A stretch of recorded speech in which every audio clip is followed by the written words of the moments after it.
क्रोधा भवदति सम्मोह सम्मोहत स्मृति विभ्रमः स्मृतिभ्रंशाद बुद्धिनाश बुद्धिनाश प्रणश्यति।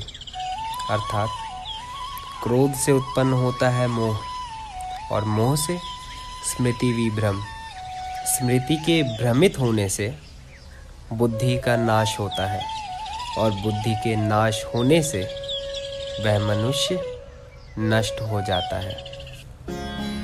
हमारे भारतवर्ष में अनेकों नीतिज्ञ हुए हैं जिनकी नीतियाँ अक्सर हमें सही और गलत का ज्ञान करवाती हैं। आज मैं एक ऐसे ही नीतिज्ञ की बात करने जा रहा हूँ जिसका चरित्र शायद आपको याद ना हो।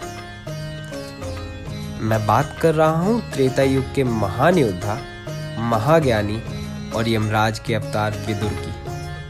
मैं आपको ज्ञात करवा दूं कि विदुर धृतराष्ट्र तथा महाराज पांडु के छोटे भाई और पांडवों और कौरवों के काका थे। हस्तिनापुर में महान साम्राज्य में उन्हें प्रधानमंत्री की उपाधि प्राप्त थी। वे कुरुवंश के उतने ही हितैषी थे जितने की पितामह भीष्म। परंतु पांडवों और कौरवों के बीच का युद्ध उन्हें स्वीकार नहीं था। उन्होंने युद्ध रोकने की बहुत कोशिश की, परंतु वह ये कार्य करने में असफल रहे। महामंत्री होने के कारण उन्हें कौरवों के पक्ष से युद्ध लड़ना पड़ता और अपनों से युद्ध करना उन्हें स्वीकार नहीं था। इसलिए उन्होंने महामंत्री पद का त्याग कर दिया। श्री कृष्ण विदुर को महाज्ञानी और धर्मराज बताते हैं और उनका यह भी कहना है कि यदि विदुर कौरवों के पक्ष से लड़ते तो शायद परिणाम कुछ और होता। विदुर की बुद्धिमत्ता और जीवन में सही निर्णायक बनने के लिए आपको जीवन में एक बार विदुर नीति अवश्य पढ़नी चाहिए। लेकिन क्या आपने यह सोचा कि ऐसा क्या हुआ होगा कि सभी जीवों के जीवन और मरण का लेखा जोखा रखने वाले यमराज को ही पृथ्वी पर एक बार साधारण मनुष्य की तरह जन्म लेना पड़ा? चलिए मैं बताता हूँ। विदुर के जन्म से बहुत वर्षों पूर्व मांडव्य नामक एक ऋषि हुआ करते थे। एक दिन वे अपनी कुटिया के बाहर एक वृक्ष के नीचे तपस्या कर रहे थे। तभी कुछ चोर चोरी किया हुआ सामान लेकर ऋषि के पास पहुंचे और बताया कि हे मुनिवर, हमारे पीछे कुछ लुटेरे लगे हुए हैं, कृपया हमारी सहायता करें। ऋषि ने उन पर विश्वास कर उनका सामान अपनी कुटिया में रख दिया और उन्हें वहां से भागने का मार्ग भी बता दिया। कुछ समय बाद वहां राजा के सैनिक आ पहुंचे और कुटिया का निरीक्षण किया और कुटिया में चोरी किया हुआ सामान पाया। सैनिक मांडव्य ऋषि को चोरों का साथ देने के कारण अपने साथ ले गए और राजा के दरबार में पेश किया। ऋषि मांडव्य ने अपनी बात रखनी चाहिए, परंतु राजा ने ऋषि की एक ना सुनी और ऋषि को सूली पर चढ़ाने का आदेश दे दिया।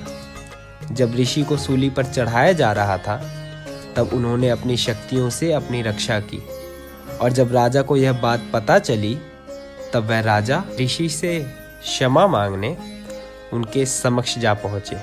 महाराज ने हाथ जोड़कर ऋषि से क्षमा मांगी। ऋषि मांडव्य ने राजा को माफ कर दिया और कहा कि इसमें उनका कोई दोष नहीं, ये मेरे ही किसी कर्म का फल होगा कि मुझे सूली पर चढ़ना पड़ा।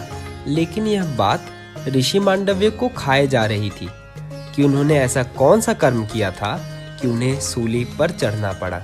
इसका उत्तर जानने हेतु ऋषि मांडव्य यमदेव के पास जा पहुंचे और कहा कि हे धर्मराज, बताइए मैंने ऐसा कौन सा कर्म किया था कि मुझे सूली पर चढ़ना पड़ा। धर्मराज ने उन्हें बताया कि 12 वर्ष की आयु में उन्होंने एक तितली की पूंछ में कांटा चुभाया था, जिस कारण उन्हें यह सब भुगतना पड़ा। यह जानकर ऋषि क्रोधित हो उठे और कहा कि बालक 12 वर्ष की आयु तक जो भी करता है उसे अधर्म नहीं कहा जा सकता। उस आयु तक उसे अच्छे और बुरे की समझ नहीं होती। हे धर्मराज, आपने मेरे साथ अन्याय किया है। मैं आपको श्राप देता हूँ कि इस अन्याय का दंड तुम्हें मानव योनि में जन्म लेकर भोगना होगा और तुम्हारा सारा मनुष्य जीवन न्याय और अन्याय की समस्याओं को सुलझाते हुए ही बीतेगा। यही कारण था कि यमदेव का जन्म विदुर के रूप में हुआ। इस कथा से हमें ये सीख मिलती है कि बलवान रहो, शक्तिमान रहो, परंतु धर्म और ज्ञान का कभी त्याग ना करो, क्योंकि धर्म और ज्ञान ऐसी शक्ति है जो हमें कभी पराजित नहीं होने देती। इसी के साथ मैं शिवम आपसे विदा लेता हूँ। मैं फिर मिलूँगा समावेश के एक नए अध्याय के साथ। तब तक के लिए राधे राधे।